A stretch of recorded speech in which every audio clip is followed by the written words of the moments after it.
The summer of 1977 was meant to be filled with laughter, adventure, and memories that would last a lifetime.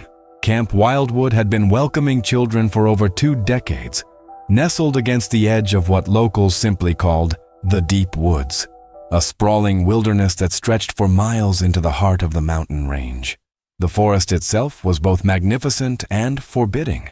Towering pines reached toward the sky like ancient sentinels, their branches forming a canopy so thick that even on the brightest days, only scattered beams of sunlight touched the forest floor. The air was always cool beneath those trees, carrying the earthy scent of moss, fallen leaves, and something else, something that made even the bravest counselors quicken their pace when venturing too deep. Local rangers had logged 17 disappearances in the area over the past 50 years, hikers who ventured off marked trails, hunters who never returned to camp, and even experienced woodsmen who seemed to simply vanish without a trace. The forest had a way of swallowing people whole, leaving behind only questions and an unsettling silence that seemed to whisper warnings to those who would listen. But children rarely listened to such warnings. To them, the forest was a playground of endless possibilities, a place where imagination could run wild and every shadow held the promise of adventure. The counselors at Camp Wildwood knew the stories, of course. They kept the children on well-marked trails, never straying far from the established paths that had been deemed safe for decades. The camp had an impeccable safety record, and parents from across the state trusted them with their most precious possessions. That trust would be shattered in the span of a single afternoon. As the morning mist lifted from the forest floor on July 15, 1977, a group of eager young campers prepared for what they believed would be just another day of exploration. They packed their small backpacks with sandwiches, water bottles, and the wide-eyed curiosity that only children possess. None of them could have imagined that they were about to become part of the forest's dark legend. The children were innocent in the way that only those between 9 and 12 can be, old enough to crave adventure, yet young enough to believe that nothing truly terrible could happen to them. There were 8 in total, their voices filling the morning air with excitement as they gathered around the dying embers of the previous night's campfire. Sarah Martinez, 11 years old, clutched her worn teddy bear despite the teasing from older campers. Tommy Chen, 9 but brave beyond his years, had convinced his parents to let him bring his father's compass, which now hung proudly around his neck. The others, Amy, Michael, Jessica, David, and the twins, Katie and Kevin, each carried their own small treasures, items that would later become heartbreaking evidence of their final morning. Counselor Patricia Williams, 23 and in her 3rd summer at Camp Wildwood, watched over them with the practiced eye of someone who genuinely loved working with children. Her assistant, 19-year-old Mark Stevens, was checking their backpacks one final time, ensuring everyone had water and their lunches properly packed. The night before had been magical. They'd roasted marshmallows until their fingers were sticky with sugar, told ghost stories that made them huddle closer to the fire, and sung camp songs that echoed through the darkness. Patricia had watched their faces in the firelight, memorizing their smiles without knowing she would spend the rest of her life trying to forget them. The trail they had chosen was well known to every staff member, the Pine Ridge Path, a gentle 2-mile loop that had been used safely for over 15 years. It was considered the perfect introduction for younger campers, challenging enough to feel like a real adventure, but safe enough that even the most cautious parents had given their approval. Maps were checked, emergency whistles distributed, and strict instructions given about staying together. Everything was done by the book. Every safety protocol followed to the letter. But safety was an illusion. It happened so quickly that no one could have prevented it, yet so slowly that every second would be replayed in nightmares for decades to come. The group had been making good progress along Pine Ridge Path when they reached Devil's Fork, a seemingly innocent split in the trail where the path divided around a massive boulder covered in ancient moss. The left fork continued along the established route, while the right fork appeared to lead to a small clearing just 50 yards away, visible through the trees.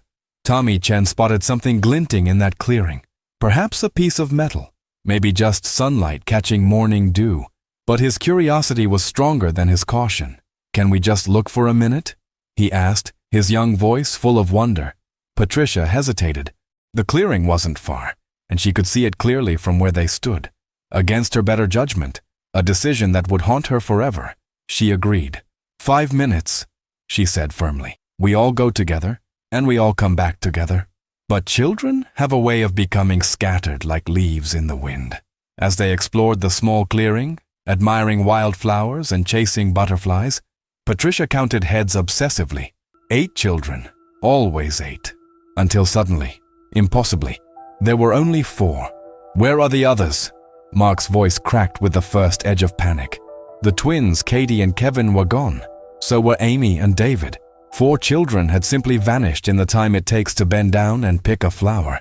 Patricia's whistle pierced the forest air, its shrill cry echoing off the trees. "Katie, Kevin, Amy, David!" Their voices grew hoarse from shouting, but the forest gave back only silence. A silence so complete it seemed to mock their desperation. They searched frantically for 20 minutes before Patricia made the hardest decision of her life. She had to get the remaining 4 children to safety and call for help. The return to camp was a blur of tears and terror. Children sobbed uncontrollably while counselors tried to maintain composure they didn't feel.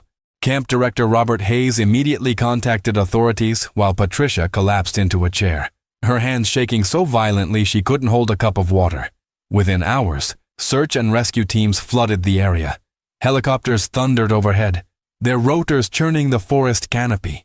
Bloodhounds followed scent trails that mysteriously ended at streams or simply vanished at spots where no logical explanation existed. The largest search operation in the county's history began at dawn the following day. Helicopters carved geometric patterns across the sky, their mechanical thunder disturbing birds that had nested in these woods for generations. Below, an army of searchers moved like ants through the undergrowth.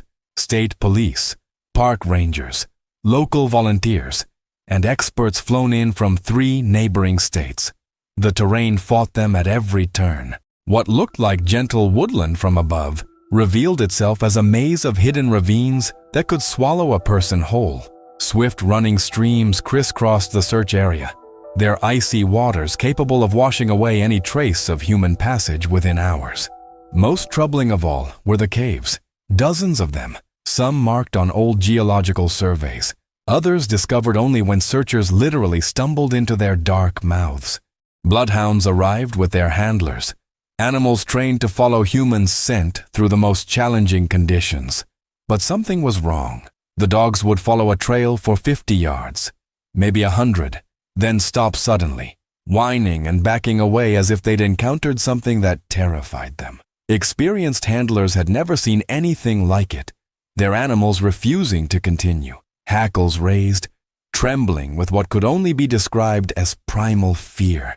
Sergeant Mike Rodriguez had been leading search operations for 15 years, but the nights in those woods tested even his iron nerves.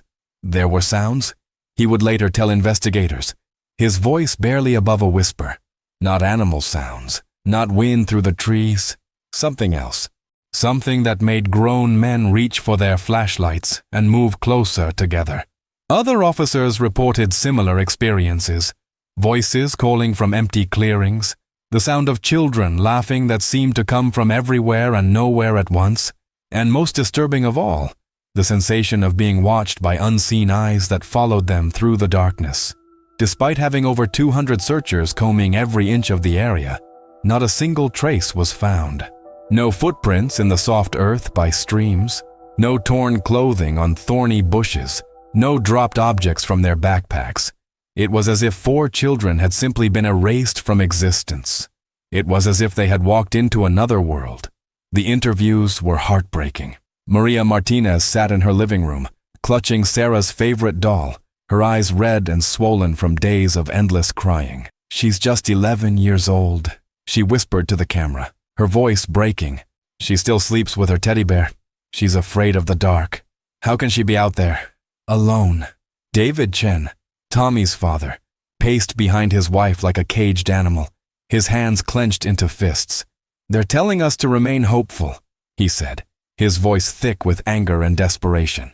"But it's been 5 days. 5 days. My son is 9 years old. He doesn't know how to survive in the wilderness. Someone has to know something." The story had captured national attention. Newspaper headlines screamed across the country. 4 children missing. Authorities baffled. The mystery of Pine Ridge. Where did they go? Search continues for vanished campers. Television crews set up permanent camps outside the forest, their bright lights and satellite dishes creating a surreal contrast to the ancient wilderness that had swallowed the children. Theories emerged as quickly as they were dismissed. Some suggested a wild animal attack, perhaps a bear or mountain lion, but no blood was found, no signs of struggle, no torn clothing. Others proposed kidnapping, but who could have taken 4 children simultaneously without leaving a single trace? The logistics seemed impossible. The most desperate theory came from parents themselves. Maybe the children had run away together. Perhaps they'd planned some grand adventure and gotten lost. But those who knew Katie, Kevin, Amy, and David dismissed this immediately. These weren't rebellious teenagers. They were young children who followed rules, trusted adults, and had never shown any desire to leave their families. Detective Sarah Williams had investigated missing persons cases for 12 years, but nothing in her experience prepared her for this. Every theory we develop falls apart under scrutiny, she admitted in a press conference, exhaustion evident in her voice. We have no physical evidence, no witnesses, no logical explanation. 4 children simply disappeared. The families clung to hope while battling despair. They organized prayer vigils, printed thousands of missing person flyers, and hired private investigators. But as each day passed without answers, their hope began to feel as fragile as morning frost. But nothing made sense. After 6 weeks of exhaustive searching, the official operation was quietly suspended. Resources were depleted. Leads had vanished into the same void that had claimed the children, and authorities faced the brutal reality that they were no closer to answers than they had been on day 1. The helicopters fell silent. The search teams packed their equipment. The media moved on to other stories, but the families refused to surrender. Every weekend, Maria Martinez could be found walking the forest trails, calling Sarah's name until her voice gave out. David Chen organized volunteer search parties that continued for months, combing areas that had already been searched dozens of times. The parents of Katie, Kevin, Amy, and David became familiar figures in the woods, their desperate searches becoming a heartbreaking ritual that locals watched with equal parts admiration and pity. As months turned to years, the case transformed from tragedy to legend. The story of the forest children was whispered around campfires, passed down from older siblings to younger ones, and eventually became part of the area's dark folklore. Local teenagers dared each other to spend nights in the woods, claiming they could hear the lost children calling for help when the moon was dark. The next generation grew up knowing their names by heart: Katie and Kevin Morrison, the inseparable twins who finished each other's sentences; Amy Rodriguez, who collected wildflowers and dreamed of becoming a veterinarian; David Park, the quiet boy who loved to draw and always shared his lunch with others. They became more than missing children. They became ghosts that haunted the collective memory of an entire community. Tour guides began including their story in historical walks. Gift shops sold postcards with their school photos. Writers came from distant cities to pen articles about the Pine Ridge mystery. The children who had vanished without a trace had inadvertently achieved a kind of immortality, their names carved into local legend as surely as if they'd been etched in stone. Years passed. The original investigators retired. New officers took their places, filing the case under unsolved and moving on to current crimes. The forest itself seemed to settle back into its ancient rhythms, keeping its secrets buried beneath layers of fallen leaves and accumulated silence. But legends sometimes come back to life. 33 years had passed when Marcus Thompson and his hiking partner Lisa Chen decided to explore an unmarked trail deep in the Pine Ridge wilderness. It was October 15th, 2010, exactly 33 years and 3 months after the children had vanished. The autumn air was crisp, and the forest floor was carpeted with leaves in brilliant shades of gold and crimson. They had been hiking for about 2 hours when they encountered the fallen tree, a massive oak that had succumbed to age and weather, its enormous root system creating a crater nearly 10 feet across. Lisa, an amateur photographer, was drawn to the dramatic scene and began setting up her camera while Marcus explored the tangled roots. "There's something here," Marcus called out, his voice carrying a strange note of excitement mixed with unease. He was kneeling beside a cluster of thick roots, brushing away decades of accumulated dirt and debris. Something leather and artificial stood out against the organic chaos of roots and soil. It was a child's backpack, small, made of brown leather, with brass buckles that had turned green with age. The material was remarkably well preserved, protected by the root system that had grown around it like a natural tomb. With careful hands, Marcus extracted it from its earthen prison, noting how the forest had claimed it yet somehow kept it safe. Lisa stopped taking photos and joined him, both of them staring at the small bag with a mixture of fascination and growing dread.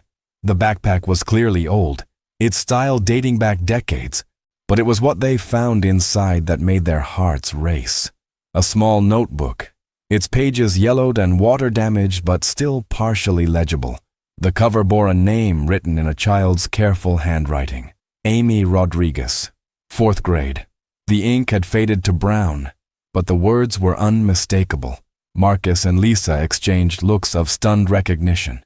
Everyone in the area knew that name, knew the story of the 4 children who had vanished in 1977. They had just found the first physical evidence of those lost children in over 3 decades.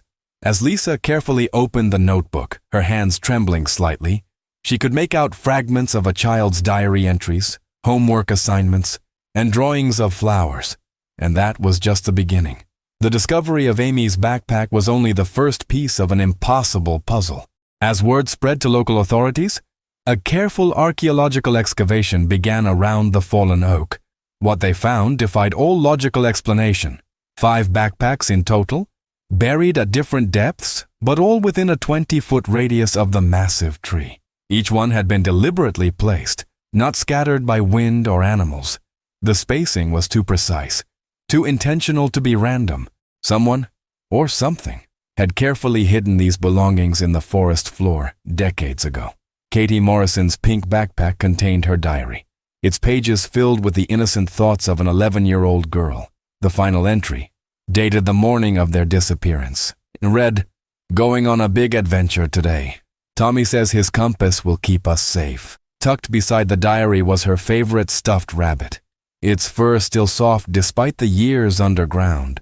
Kevin's backpack held his collection of smooth river stones and a hand-drawn map of the campgrounds, every building carefully labeled in his neat printing. David Park's bag contained his sketchbook, showing detailed drawings of birds and flowers, along with a family photograph that had somehow remained perfectly preserved. Most haunting of all was Tommy Chen's backpack. Inside, investigators found his father's compass, the same one David Chen had mentioned in those tearful interviews 33 years earlier. The compass still worked, its needle pointing steadily north, as if it had been waiting all these years to guide someone home. But the condition of these items raised disturbing questions. The belongings weren't scattered or damaged as they would be if dropped during a panicked flight. Instead, clothes were neatly folded, toys carefully wrapped in pieces of clothing to protect them, and personal items arranged with an almost ritualistic precision. Detective Ray Morrison, no relation to the missing twins, had seen many crime scenes in his 20-year career, but this one left him deeply unsettled. Someone took the time to preserve these things, he told reporters. But who? And why? Were the children still alive when this happened? Was it a captor trying to hide evidence, or? He paused, unable to voice the impossible thought that haunted every investigator. Had the forest itself somehow claimed these children and chosen to keep their memories safe? The mystery had only deepened. The FBI's forensic laboratory in Quantico had rarely encountered evidence as perplexing as the artifacts from Pine Ridge. Carbon dating and material analysis confirmed what investigators already suspected. Every item dated precisely to 1977. The leather showed consistent aging patterns. The paper had yellowed naturally over 33 years, and even the ink had faded in ways that could not be artificially replicated. But it was the final entries in the children's notebooks that sent chills through the investigative team. Amy Rodriguez's diary contained increasingly frantic entries written in the days following their disappearance. Day 3. We found a cave. It's cold but safe. Tommy says we should stay together. The handwriting grew more erratic with each entry. Day 5. We hear noises outside. Something big moving in the dark. Katie Morrison's journal told a similar story of growing fear. Her final entry, barely legible, read, "Kevin is sick. David won't stop crying. The thing outside sounds like it's trying to talk." The pages that followed were blank except for desperate scratches and what appeared to be tally marks, as if someone had been counting days. The physical evidence painted an even more disturbing picture. Pencils were broken and worn down to stubs, suggesting the children had been writing for an extended period. Pages were torn out of notebooks, some found scattered in the backpacks, others missing entirely. Most unnerving were the crude maps drawn in the margins, showing cave systems and underground passages that didn't match any known geological surveys of the area. Dr. Sarah Whitmore, the lead forensic psychologist, studied the handwriting samples with growing concern. The progression in these writings suggests extreme psychological stress, she explained to the investigation team. But more importantly, the entries span at least 2 weeks after their disappearance. These children were alive and conscious for far longer than anyone imagined. The most chilling discovery came from Tommy Chen's notebook. His final entry, written in shaky letters that barely resembled his earlier neat handwriting, contained just 4 words: "It's coming for us." Forensic analysts found no evidence that these entries had been forged or planted.